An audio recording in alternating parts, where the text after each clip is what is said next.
Hey everyone, welcome to PunkCast. My name is William Maxwell. I'm a student of Web3 and the owner of Punk2939.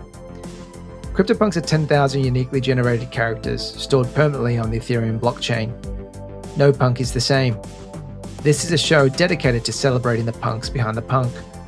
My hope for this podcast is that we capture the essence of the punk culture, elevate the brand and the individual behind the punk. One last thing.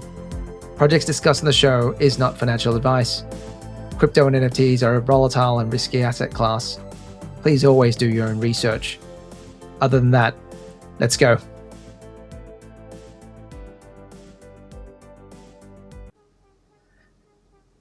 Hi everyone, welcome back to another episode of PunkCast. Today we've got Punk2939. He's a Atty donning a badass earring and a cool orange knitted cap. He's a Web2 angel investor and currently serving as Chief Meme Officer for Third World Whale. Please welcome to the show, Gab. Gab, how are you, mate? Long time no see. Long time no see, Maxwell. Good to finally reconnect, bro. I know it's been a while, right? I think we were just talking before we kicked off the podcast that in that massive bull run last year, I wasn't sure if you remembered me because I had a different punk back then. But you boys in Indonesia there were basically pumping up basically every single project during Asia hours, right? When the Americans were asleep. Yeah, that's true. And just remind me who was in that close knit community of yours? You had Evan Tan, you had Sip City, yep, and you had Arnold Palomo, right? Yeah. Yeah, that's kind of like the core members. And how did you guys all meet? Like, just all start meeting and hanging out and DJing together? Like, how did that all come about? Yeah, so it was really funny how it all started. We really just started off as a little Telegram group. There was I still remember there was still only like 8 members in there, and this happened as soon as I think Bored Apes was coming out on what's that messaging chat that people used to go into? It was like a voice one. It was Clubhouse. Clubhouse, that's right. So Clubhouse was happening, and then suddenly I see like a few people with these Bored Apes kind of dismissed it. I knew about Hashmas already, but then like a friend of mine on Instagram called Brian was posting about Bored Apes. And, I kind of DM'd him. And then I was just like, yo, Brian, what's going on? I want to learn more about NFTs. And then he invited me to this group with like 8 people. And that's when Evan was there. Chip was there. It was me. It was Brian. A few other guys who are kind of not active anymore, but White Crow. So Brian also ended up becoming the artist for Oni, which is another story, by the way. He's like the main artist for the Oni Force. Shout out to him, mate. Yeah, so yeah. I think I came across one of the co-founders. No shit. Okay, yeah. Keep going. So Brian was an artist back in the day already. He was just sort of doing his thing, and so he invited me to the group. It was 8 of us, and over time it just it became like 100-member group, all Indonesian NFT people, like people from like crypto, people from all walks of life, some like VC guys, some like family business people. We started this chat, but then it became so big and a lot of people wanted to come in that we had to like make a new Telegram group with like the OG members. So we kind of have 2 now, right? And the new group became Third World Whales, and then the old group still is what it is, but it's sort of like a bigger group of like NFT enthusiasts in Indonesia. Oh, nice. So yeah. Maybe you can talk about that a little bit more. What is Third World Whale exactly? Honestly, it's still sort of a work in progress. On the top of the bull market, we were kind of like, we almost became kind of like the voice of NFTs in Indonesia, right? So a lot of people in Indonesia were like coming to us and like asking for advice, and we kind of, especially with like Arnold in there. Who's also quite who's famous in Indonesia already. He's like the judge of like MasterChef, and like a household name here. Like You Yeah, know, I saw his profile. He's got like 2 million followers, right? So whenever he tweeted something back then, he could basically just get a lot of activity going on. But maybe if you could yeah. just give a high level summary of who Arnold actually is. So you said he is a Master Chef sort of celebrity, but Yeah, uh, so he's like the Gordon Ramsay of Indonesia, to put it short. Like if you go to the grocery store right now and like buy like chicken nuggets, you can find his face on like some chicken nuggets and like with the thumbs up. Like he's that level of like nationwide celebrity, right? that's cool. In Indonesia, he's so. And now he's just a total degen and just like like just trolling every day on Twitter. It's hilarious. Like his like public persona has changed. But He's he's one of the he, boys. Yeah. he should put his punk on the chicken nugget wrappers then. Yeah, he should, right? I know. He actually just recently got a new punk, which is cool. But yeah, so I mean, we just because of who he was and like Evan becoming like Evan's probably the most like OG in the group, right? Like he's also an honorary board ape, so we all kind of just came together from different backgrounds, and then Third World Whale just like kind of organically became this.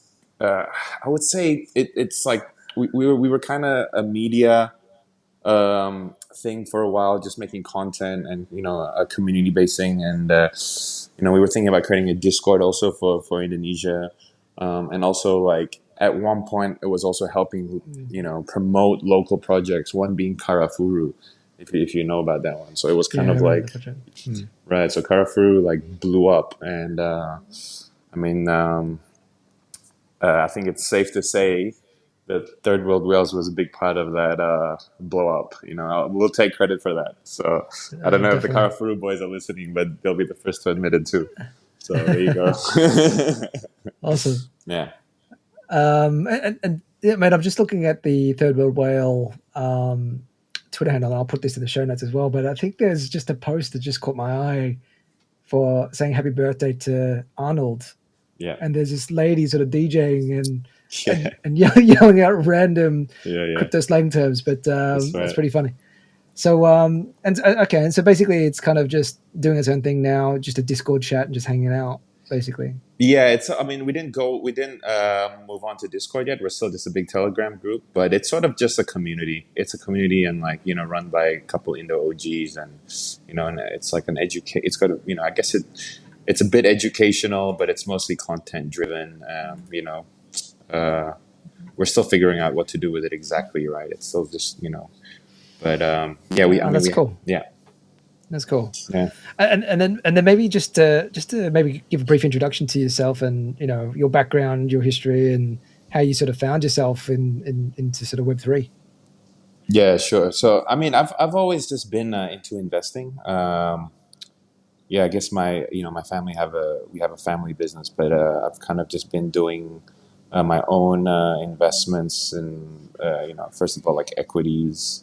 Right after Brexit, I started really getting into like stocks, like the U.S. stocks, and like just understanding markets. And then I got into a little bit of angel investing here in Indonesia. So kind of got exposed to like the startup scene in like 2014, I'd like to say. So yeah, I started investing a little bit into some like yeah, just like Web2 companies. I've exited like one, but the rest have pretty much have gone to like they're all illiquid now, and that's a huge lesson learned for me too. So it's a tough time now for Web2 especially too. I mean, it's hard to monetize. Not every single startup is going to be the next like Gojek or Grab if you've heard about these companies that Yeah, they've of course. IPO'd, right? So I guess yeah, I mean that's sort of what I was doing initially, and then I stumbled across Bitcoin in 2017. I bought in the top of the bull market and kind of saw all my investment go to zero basically. But luckily, I never like I just didn't touch it. I just never sold it. Kind of forgot about it and left it. Never really. I missed the DeFi summer, and going on to COVID, started getting into gaming. So I was gaming a lot with my friends. We were playing Warzone like day in day out, and then started to stumble across NFTs. Um, I remember looking at punks at like $2,000 and thought that was like the stupidest thing to ever put my money into. And then like hash masks happened. But then I started, I was gaming a lot, and then started to really dabble more into NFTs when I think Bored Apes happened, um, and just never really looked back since. Yeah, Crazy. yeah, It's kind of a wild ride. yeah, man. But and so like when you look back, what was your first NFT that you bought, and what led you to it? I was looking at. I remember looking at Bored Apes at like 5 ETH floor at the time. I think this was like June. I mean, May or June. Can't Yeah. remember. But I just thought they were way too expensive back then. So my thesis at the time was, well, I've obviously missed the train on Bored Apes. I'm going to buy the next big thing. And then I started really buying NFTs when, I don't know if you remember this project called Wicked Craniums Yeah. came out. I do. And, in my I mind, got yeah. it got botted out, right? This Oh, is when pre-mints didn't exist. They were just right. basically had to meet a contract. That's Yeah, right. That's right. Those were the yeah, good days. Like those are good times, yeah, actually. But yeah, it was a no brainer because I was reading. I was looking at all the Twitter stuff. I was reading up on NFTs more, and it's just like Wicked Cranium's the next big thing. Da yada yada. And I'm just like, oh, these are so cheap. Like, of course they're gonna go to 5 fees for. I mean, look at Bored Apes, and I think I bought like 4 Wicked Craniums, and I bought some pretty nice ones, man. Like I spent. At that time, I think it was quite a bit of ETH on buying NFTs. I think I can't remember. I think I spent at least like 5 ETH on Wicked Craniums, and nice. On secondary or primary? no, I all on secondary. But it was like literally this second or third day after they were minted. That's when I Yeah, started buying. So I didn't mint them. I just bought them secondary, but I got some nice rares. I still have some. I'm not sure if I still have them actually, but I've got this like gold one. I've got this like trippy one, which was considered like pretty high level, rarity. And yeah, man. so that was your first NFT, and so what made you sort of stay? Like, where did you go from there? Like, did that pump? Did that give you a bit of high? Did you exit any of those? They did not pump.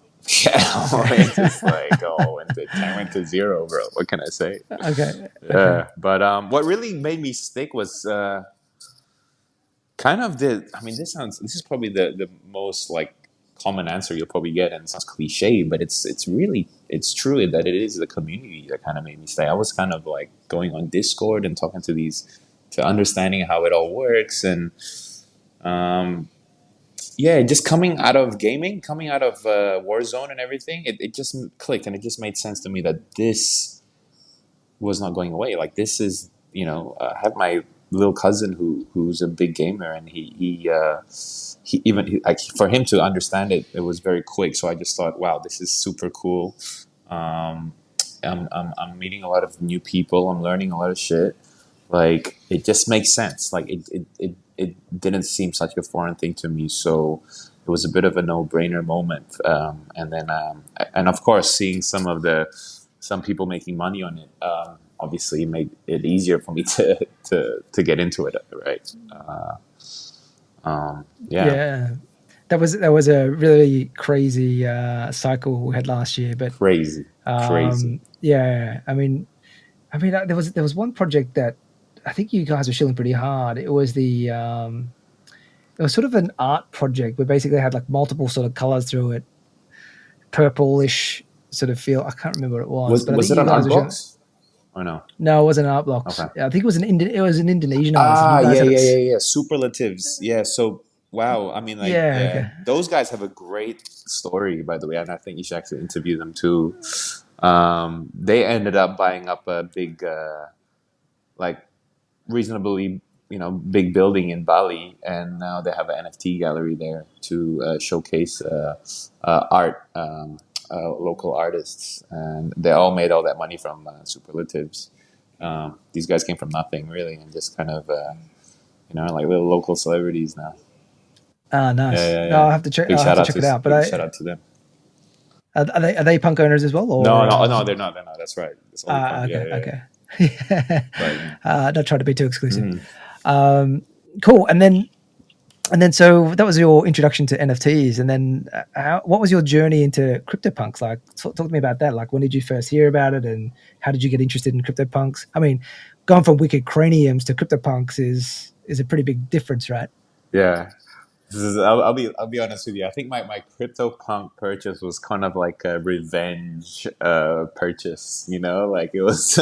It's like, um, but so I saw punks first time at like $2,000, and this was like before Bored Apes, like before anybody was talking about NFTs.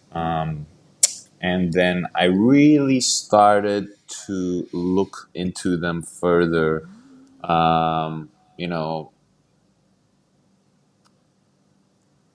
like I started to really understand the history. I was doing a lot of my research. I was listening to a lot of podcasts, like a lot of the punk OGs, um, and I was looking into just art in general and how art is seen in history. And I just thought, okay, CryptoPunks seemed like the most sensible thing to buy, even though it may be so expensive, but it's like buying a nice, like it's like buying a watch, like a Patek Philippe. And I remember tweeting my, like I also collect watches, so I have this like Patek Philippe watch. It's I'm not, like I tweeted it out, and I'll find the tweet for you and send it to you in private next time. But it was like, hey, Yeah, should I trade this for a CryptoPunk, right? And I tweeted it, and it kind of went viral.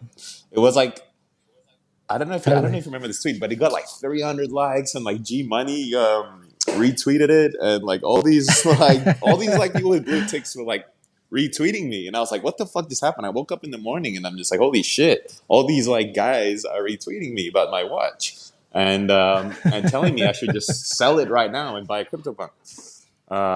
At that time, a CryptoPunk was around $30,000, and So when was this? Was this around March, April last yeah, year? around the same time. Around the same time, it was like Yeah. May. It was like peak COVID. I was stuck at home. Retweeted my watch, kind of went viral, and I was just like, holy shit! So at that time, I could have bought like probably like two punks for the price of that watch, and I kind of just like, and because of that, I kind of went deeper into the rabbit hole, and Wait, Gab, you got to finish the story. Did you actually sell the Patek for some punks? no, so yeah, so basically, so this is the funny. Okay, so the funny story is I didn't sell the watch. I still have the watch, but I also bought the punk. But I bought the punk 2x the price of the time I tweeted when I said, I should have bought it at the time I fucking tweeted that watch. I could have bought two punks. But I didn't buy a punk until June, and that was already at like 60 ETH floor. So I I got in at a pretty expensive price. It's like the same time. It's like the same price it is now, right? Basically. But 60 ETH around June last year would have been pre-pump, right? I mean, those went to like 140 ETH floor at some stage, right? Yeah. Remember? Yeah. No. So you still got in, Yeah. yeah, Yeah. I mean, yeah. Considering how much I uh, could have sold it for, it's still not too bad. I think. yeah, exactly. Yeah. And mate, so talk to me about your purchasing. Like, how did you come across, an earring knitted cap, cool dude? Were you looking at many different ones? What was your sort of thinking around this particular punk? Honestly, it was. I woke up in the morning because I couldn't sleep. Like I was thinking about buying a punk all night. I was having like cold sweats waking up, and I'm just like, holy shit! I just gotta do it. I open up my laptop. I've got the ETH there already, and I'm just looking through punks, and then like it's just like impulse buy. I see the one that I like, and I'm like, it's not too expensive. Boom! I press buy. Didn't even think too hard about it, man. I just saw like I like the beanie. I like the way it looks. It looks clean. All I remember is you got to get a clean punk, right? I don't want There's like obviously I did a bit of research. There's like there's certain traits that you want to avoid. Well, not avoid, but Wait, just not as which ones would you want to avoid? okay. Well, okay. When I say avoid, I mean like it's. I mean the market doesn't appreciate it as much, and it's kind of more like harder to sell. There's ones Yeah, like the yeah. shit beard, and maybe like there's like the penis looking mohawk. There's a couple that we all kind of know that they don't look great. You know what I mean? Like yeah, yeah. No, I hear you. yeah, and I hear you. And I just press buy. I buy this punk, and the funny story is, it turns out, I didn't even see who owned it at the time, but it was Evan's punk, Evan Tan. No And way. I did, and you should actually ask him about this when you talk to him. But yeah, I didn't, I and will. he was like, he tweeted, he texted me, like, he texted the group like, "Holy shit, someone just bought my punk! I bought it only 3 days ago. I just made 20 ETH profit." And I'm like, and I was like, "What? Wait." I look into the fucking thing and I'm like, "Holy shit, I just bought your punk and I didn't even know it was yours, Evan. You're welcome, by the way, like, keep the change." But yeah, That's yeah, yeah. awesome. We didn't even know. I had no idea it was his punk and I just bought it. Yeah. Well, it makes now that it's on chain, it makes it even more special, right? Yeah. You've got a story behind it. Yeah. No, it's super cool punk, man, and I've got a very soft spot for knitted caps as Yeah, well. for sure. I'm happy with it. So then, man, so talk to me about your current bags. Like, what are you collecting? And I guess for you personally, like, why do you actually collect? So I've kind of been into timepieces for a while. I mean, I'm not a big watch collector per se, but I like watches, and I understand like which. I'm not a huge collector on other things apart from watches, honestly, or like sneakers. But I But in the context of NFTs, like, are you collecting anything, Yeah, yeah, or no, no. I mean, why do you no, collect I know. them? So, yeah, I mean, I like things. I'm quite like aesthetically driven when it comes to collecting. Obviously, brand is an important thing, but when it comes to NFTs, I mean, I've got a lot of I've got a mixed bag. I've got another wallet that I didn't show you, but most of the NFTs are I've got some cool cats, a lot of PFP stuff. It was a lot of it like just anything that was kind of like popping in the bull market. I got a lot of Kongs too, some VXs, but I want to eventually, go into more like one of ones and generative art. I feel like I think the market is still probably too early to appreciate kind of the art block stuff, but I feel like there's still a lot of NFTs I want to obtain, like the Chromie squiggles, like just like blue chip classics, and I feel like at the end of the day, it's all about the classics. Like, yeah, you can speculate on whatever is the next hot thing, but I just want to have like blue chips in my wallet. That's kind of the goal. Like, just to, I want to have one ape, one punk, some chromie school, some art block stuff, and just like, cool, I'm good. It's not really about chasing the next big thing. So that's kind of where Yeah, my mindset is going towards. it's I'm sort of thinking the same Yeah. way too. It feels like all of us have Mm. matured in the last 12 months, right? Yeah. I think we were pushing around for ridiculous PFP plays, but it sounds like we're growing up in the space. Like, we're an acquired taste for fine art now in some ways, Yeah. right? No, definitely. And I mean, it's part of a part of its internet history that you cannot like disregard. There's, I mean, like even like some of the photography stuff, man, like Justin Arbersano, Twin Flames, like all these. There's just some pieces that are just like I want to, it's I'm appreciating it for what it is more than kind of the what do you call it, like the hype around it. It's like it is a piece of art and it's part of internet history, and that's the way I kind of look at it these days. Yeah. Absolutely, and yeah, 100%. And I think with us being reasonably entrenched in the space that early, it's almost like a relic just to remind us of those days too, right? So, which is a sentimental Yeah, sort of piece. for sure. Cool, man. And so like when you look at your NFT career to date, like if you were to sort of think about a win or a really positive sort of outcome for you, does anything sort of come to mind? Oh, I mean, honestly, probably Cool Cats. I think I got pretty lucky with Cool Cats. I kind of traded them all the way up. Got in really early. I think I got some pretty good, nice wins there.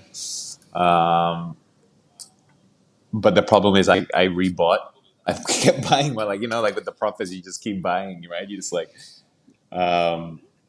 I think you do get a bit lost in the space, and at the time, you get a bit greedy. You think, oh, you can just keep buying up and like reinvesting your capital, but yeah, no, Cool Cats was a good win for me.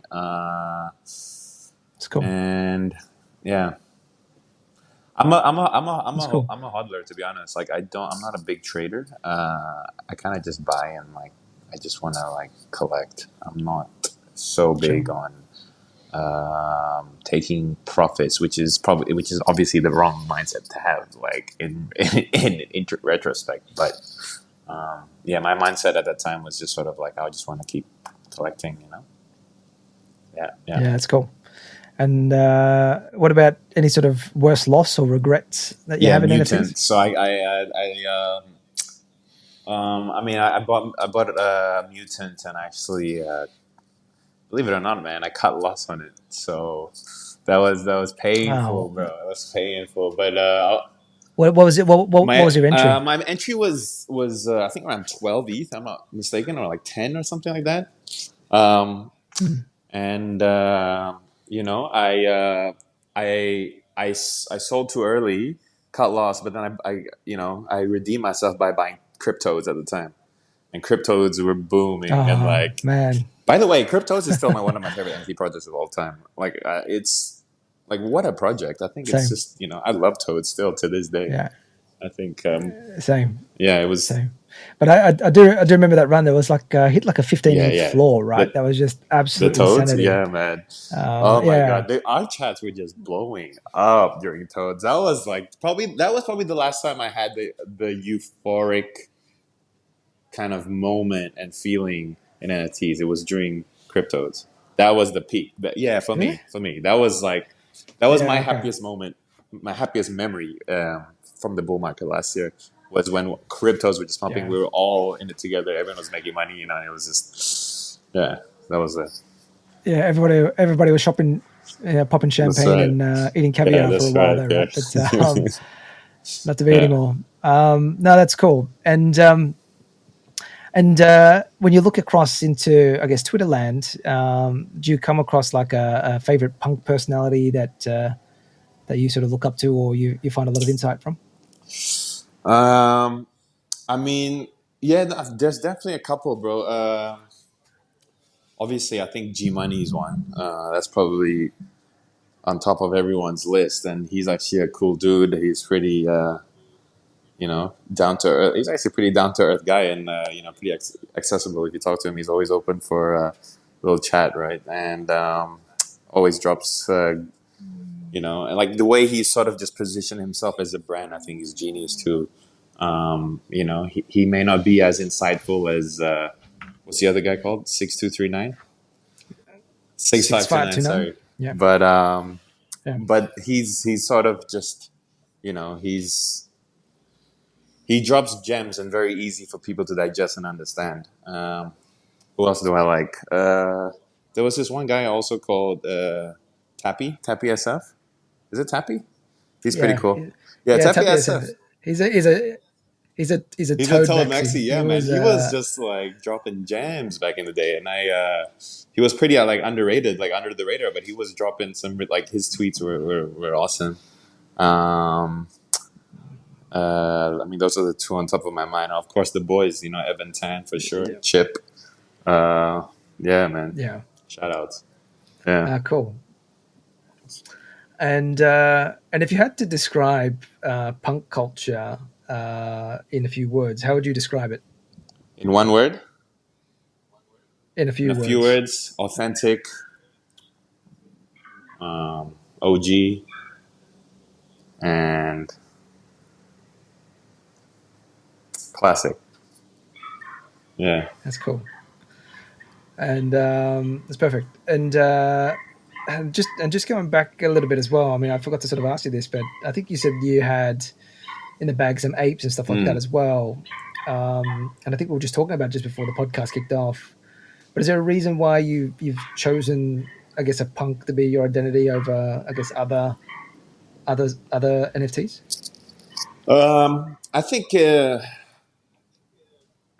I think it's the best suited one I can use for like LinkedIn too.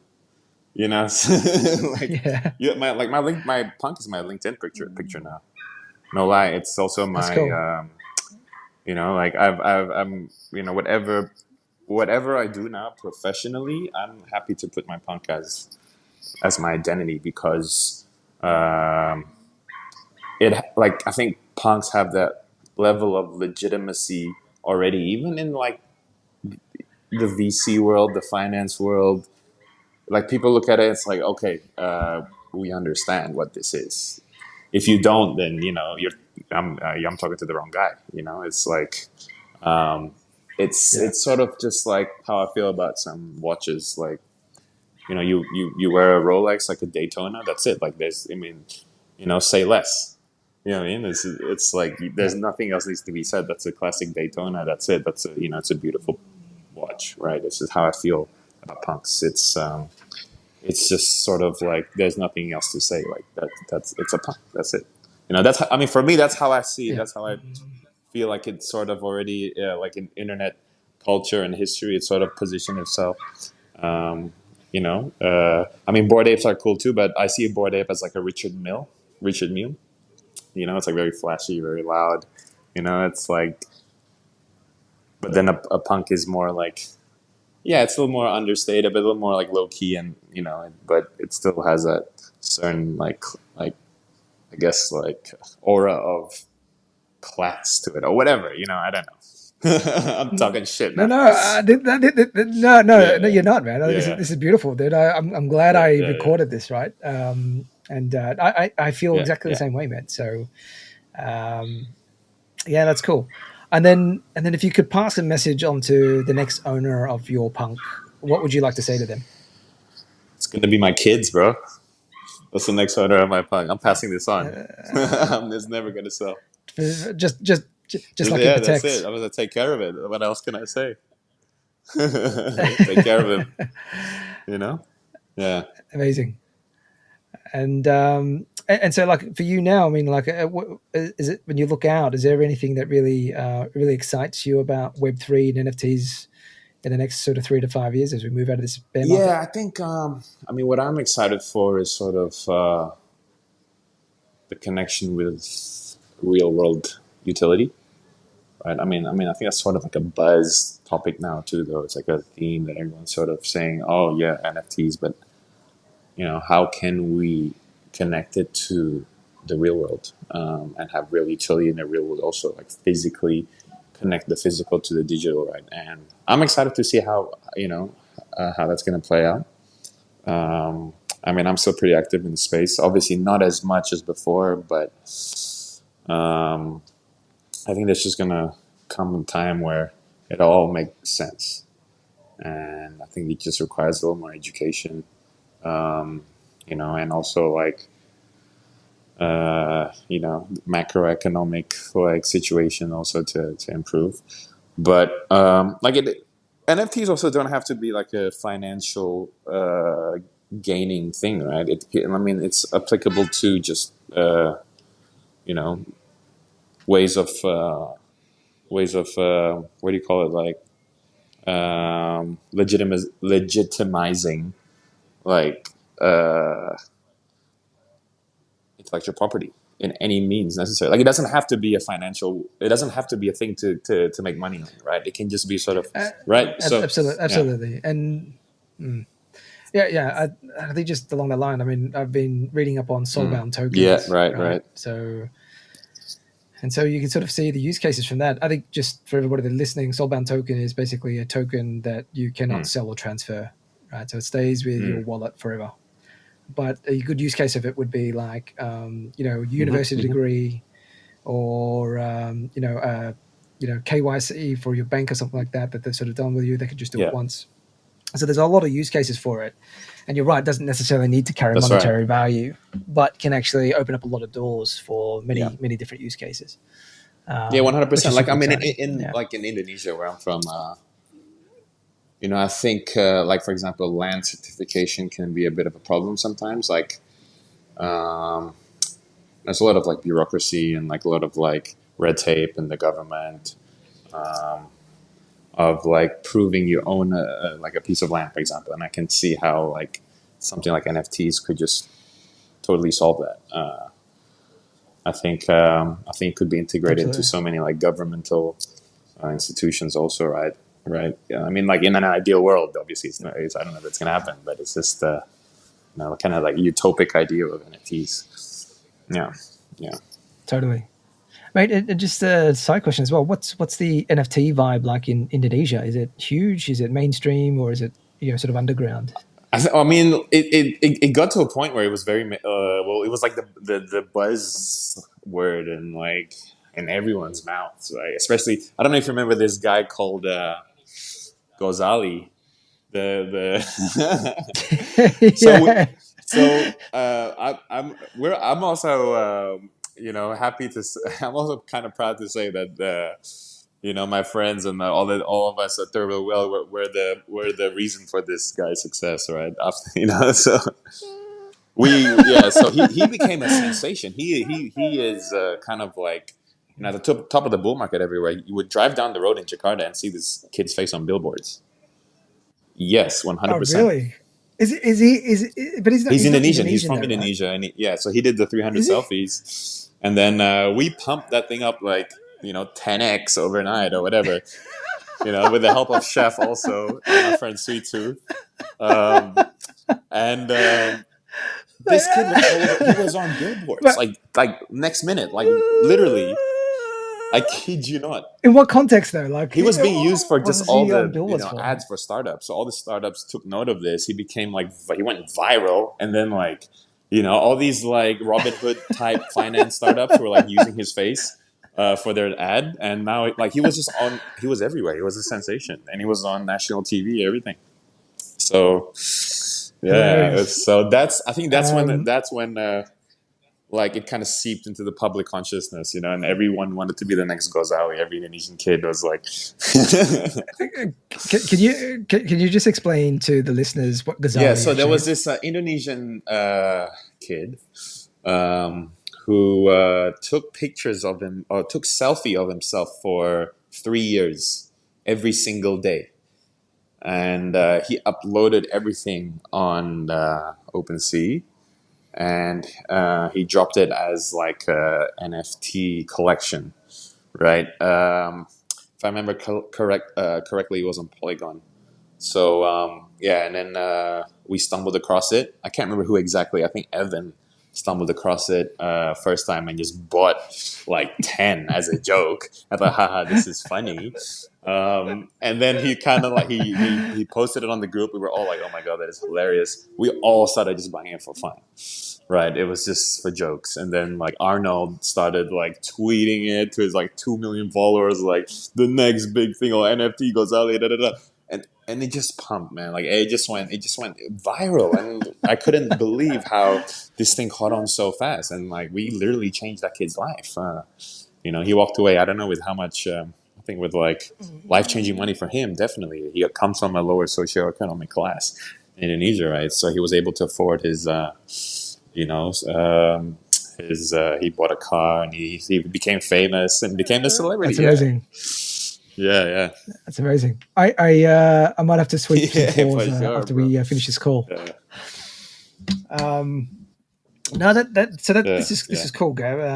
And I guess just sort of wrapping up. I yeah. know it's getting closer to time, but any sort of final messages on your side, and how can people sort of reach out Um, to you? And yeah, I mean, honestly, I think it's all about education now. I think now it's the time to learn. I mean, I have so much to learn too. I think now it's also the time to create like relationships in the space. I think everyone who's still in it and still building, I think that's amazing. I mean, I think we're still early. That's the main message, and I think people just have to be patient and create these like, relationships that will be everlasting. Um, yeah, my Twitter's at pimp underscore Freud, Freud. But I'm actually gonna rename myself to Gxb.eth officially soon. So we'll rebranding there. Cool. But yeah, I'll definitely I'll put your sure, contact man. details in the show notes, and I'll take it from there. But Gab, this was super fun, man, and we should get you on maybe in a few months' time and just sort of check in with you, and I can share with you any Gonzales Yeah, I've brought up. sure thing.